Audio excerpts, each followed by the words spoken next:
and we will never bow down. And if you think that the practice that has always given you, the handshake, whatever, the nusu mukate, this time round you will not get it. This time round you will not get it. Thank you, Mr. Speaker, sir, for allowing me to add my voice to this very important motion of adjournment, which we all need to contribute because it has affected the lives of Kenyans, it has affected our businesses, it has affected our economy in a very serious way. Mr. Speaker, sir, we have always witnessed demonstration by the opposition. But this time round, I wonder why they are doing it now, because we are only 6 months old, and it is quite clear that they lost election and lost completely. They would have just waited for another 5 years for them to vie and win the election if that is what they want.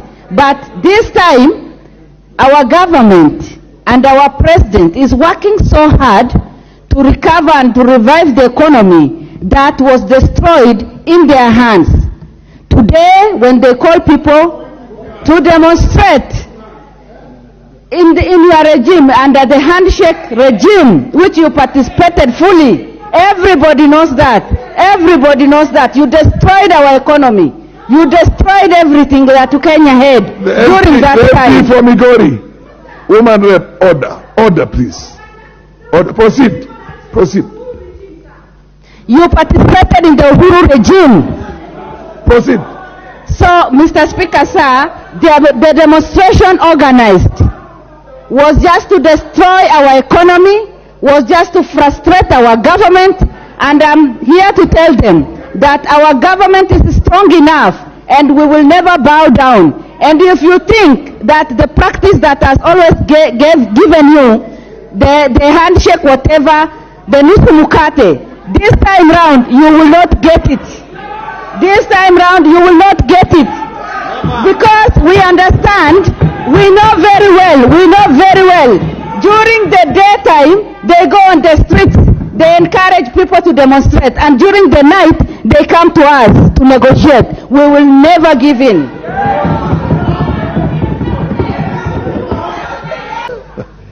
Mr. Speaker, you've already begun counting on my time, and there's still conversation going on.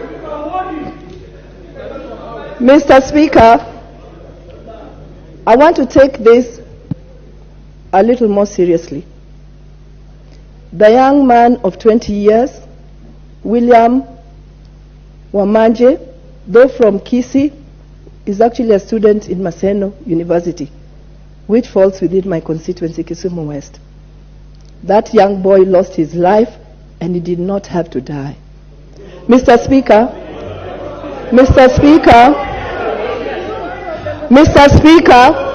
when my office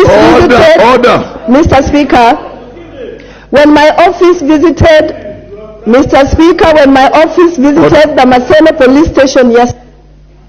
Honorable Rosa Bui is going to be heard in silence. Order, honorable members. Proceed, honorable. When my office visited Maseno police station yesterday, the information they got from the police, the OCS, was appalling. Mr. Speaker, what the OCS said was there were demonstrations in Kisumu town, and so they ferried 3/4 of their men, the police, to Kisumu to quell the demonstrations. When the Maseno University students got out to demonstrate peacefully, and the police decided to use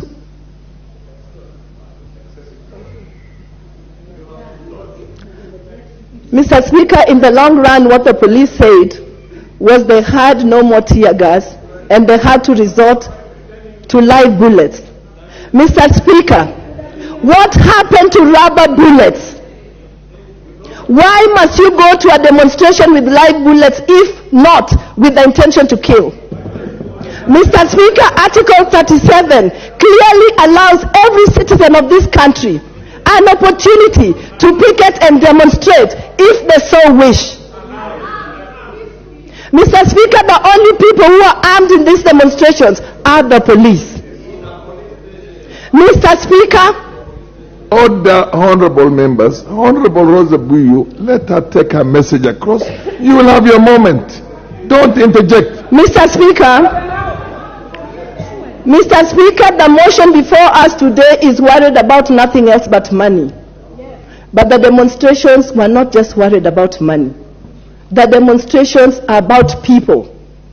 People who sleep hungry days on end. People who are lied to during campaigns that they would have pockets full of money and they would have tables full of food as soon as the new regime came into power. Only to discover that they sleep hungry every day. Those are the people who are out on the streets. Mr. Speaker, the demonstrations that you saw yesterday were about Kenyans. Kenyans asking for equitable distribution of opportunities within government amongst 42 tribes of this country, so that not only 2 tribes get involved or get employed within those opportunities. What's your point of order, Honorable Ichungwa? Honorable Speaker, I empathize with the Honorable Rosa Buyu. But Honorable Speaker, we cannot use the floor of this House to whip up emotions. And it is a fact that a student of Maseno University was shot dead, and it is also a fact, as has been reported, that young man was shot during the Monday demonstrations. Order. It has been stated, Honorable Speaker, because it is one thing to say that what is out of order? What is out of order, Mr. Speaker, is when a member rises in his place and purports to be speaking. Order, Honorable Ichungwa, order. Proceed, Honorable Rosa Buyu, finish. Mr. Speaker. Order. Thank you for protecting me. You will have your moments. Mr. Speaker, thank you for protecting me from Honorable Ichungwa, because even when I'm not in this house, he says he is so embarrassed, he's so astonished. Where is Rosa Buyu? Mr. Speaker, I'd like to inform him I am here. This is Rosa Buyu. Mr. Speaker, he's already taken my time and you must give me 1 minute. I plead with you. Thank you, Mr. Speaker. Mr. Speaker, you will have no minute, but proceed. These elections, these demonstrations. Order. Rosa, you've run out of your time. The Honorable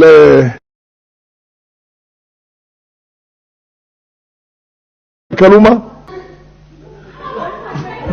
Shukran sana Mheshimiwa Spika.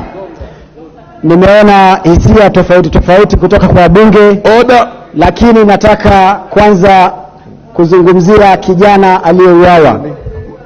Tangu mimi kuzaliwa, na Mheshimiwa Spika, mimi na umri wa miaka 41, katika taifa hili ni mtu mmoja peke yake huitisha maandamano, na haya maandamano si ya amani. Katika kila maandamano lazima mtoto wa watu afe. Hawa watu wanaoitisha maandamano ni wale walifanya zile salamu za check, wakasalimiana, wakapeana pesa, wakapandisha bei ya unga hadi 230. Sasa wanakuja kutufunza sisi vile ambavyo tutaendesha hii nchi. Ni lazima Raila Odinga aambiwe ukweli kinaga ubaga. Waswahili wanasema mgema akisifiwa tembo ulitia maji. Raila Odinga lake amelitia maji, na hatutakubali haribu nchi hii. Miaka 41 tutakuwa tukiitisha maandamano. Haya maandamano yanazuia wafanyabiashara kufanya kazi yao. Haya maandamano, Mheshimiwa Spika, naomba unipe na unilinde na unipe fursa niendelee kuzungumza. Order. Leo nimetaja Mungu wenu, lakini ukweli mtaambiwa. Order, honorable members. Order, Honorable Muhammad Ali. I had given a previous ruling here in which I said, avoid imputing improper motives as much as possible to people who cannot defend themselves here. You can get your message across without mentioning names.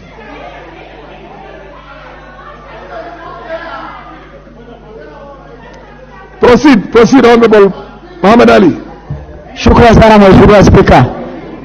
Unajua kuna watu Mungu wao akitaja hawatulii.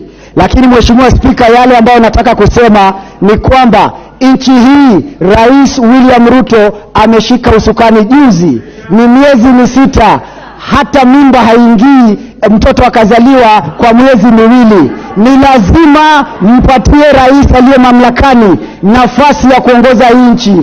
Hii nchi imeharibiwa na wale ambao wanaitisha haya maandamano. Juzi tumepoteza pesa katika taifa hili, watoto wameuawa kule Kisumu, na ajabu ni kwamba Kenya nzima ni sehemu mbili tu inafanya maandamano. Mbona Mombasa hawana shida? Mbona Central hawana shida? Mbona North Eastern hawana shida? Mbona Western hawana shida? Ni kwa nini ni lazima iwe ni Kisumu, Kibira na hapa Embakasi? Mheshimiwa Spika, tumechoka kama viongozi.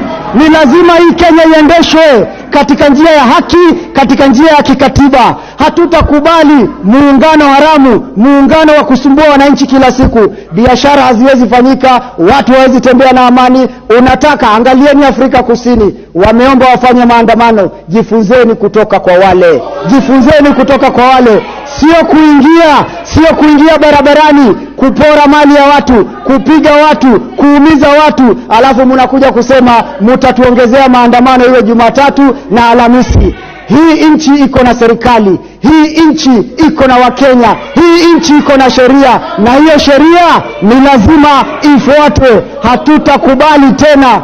Sikiza tena vizuri.